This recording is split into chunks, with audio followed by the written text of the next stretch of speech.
Je voudrais vous transmettre maintenant la prière du feu. La prière du feu m'a été donnée il y a bien longtemps par une de mes patientes. Et je l'ai expérimentée et j'ai aussi vu les résultats.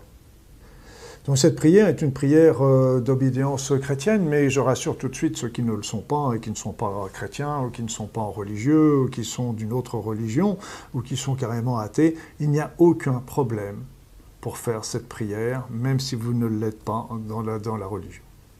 Ça devrait être une prière qui devrait être connue de tout le monde parce que tellement elle est importante et tellement elle peut apporter des soulagements à beaucoup de points de vue. Parce que c'est une prière qui agit sur les brûlures. Bon, c'est pour ça qu'elle est beaucoup utilisée par les toucheurs de feu, les barreurs de feu. Les barreurs de feu et toucheurs de feu ont le don, eux, de capter l'énergie au niveau de l'énergie de la chaleur au niveau des mains. Donc les mains les brûlent et après ça, une fois qu'ils ont fait cette prière, il faut qu'ils aillent se dépatouiller de cette chaleur avec mettant les mains sous l'eau ou en allant rencontrer un lion dans la nature. Mais la plupart d'entre nous ne sommes pas des barreurs de feu. Par contre, nous pouvons enlever ce feu et le transmettre directement dans la nature sans ressentir particulièrement des choses sur nous.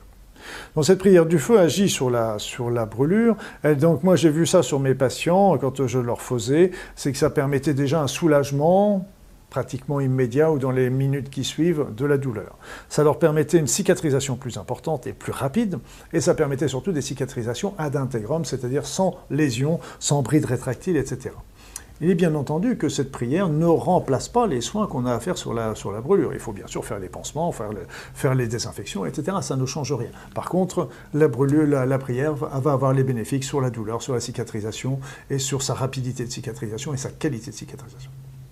Donc, mais ça peut avoir d'autres effets qui sont encore très intéressants, du genre, ça peut agir sur les brûlures de la radiothérapie, ça peut agir sur les coups de soleil, ça peut agir sur le sauna en période d'éruption, ça peut agir également sur tout ce qui chauffe, tout ce qui brûle, tout ce qui est inflammatoire. Alors qu'est-ce qui brûle? Il peut y avoir un estomac qui brûle, il peut y avoir une vessie qui brûle, il peut y avoir une arthrite qui brûle, et donc tout ce qui est chaleur, brûlure, fièvre, la prière du feu va avoir une efficacité pour soulager. Ce n'est pas un traitement, j'insiste, mais c'est quelque chose qui apporte un soulagement et qui aide la personne à relancer ce processus d'autoréparation, mais ça ne remplace pas, là, je vous le répète toujours, les traitements habituels. Comment pratique-t-on cette prière? Eh bien, la prière, il y en a déjà plusieurs. La prière qu'on m'a apprise et que j'utilise, c'est celle-ci. C'est « Ô Dieu, apaise ta brûlure, comme Judas apaisa sa fureur en lapidant notre Seigneur Jésus sur le mont des Oliviers. » Je le répète, « Ô Dieu, apaise ta brûlure, comme Judas apaisa sa fureur en lapidant notre Seigneur Jésus sur le mont des Oliviers. » Alors vous comprenez, là, par exemple, cette formulation n'a aucun rapport avec la vérité historique, du moins la vérité historique telle qu'on veut bien nous la montrer aujourd'hui, parce qu'elle a pu être remodifiée au fur et à mesure du siècle. Peu importe. Donc on récite, la personne a une brûlure, donc on va mettre les mains au-dessus de sa brûlure, on va réciter cette prière en général à mi-voix ou dans sa tête, et après, une fois qu'on a fait ça, on fait 3 signes de croix, et on va souffler 3 fois dessus, comme pour souffler, se faire sortir le mal.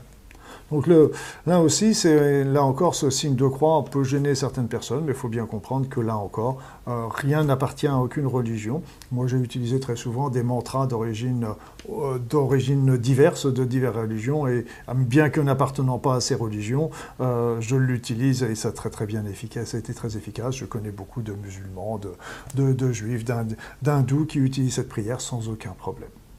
Donc vous répétez, là par contre il ne faut pas hésiter à la renouveler, parce que si c'est une petite brûlure, une seule fois peut suffire. Mais si c'est une brûlure plus intense, avec un deuxième ou un troisième degré, il faudra peut-être la répéter 2-3 fois pour obtenir un résultat.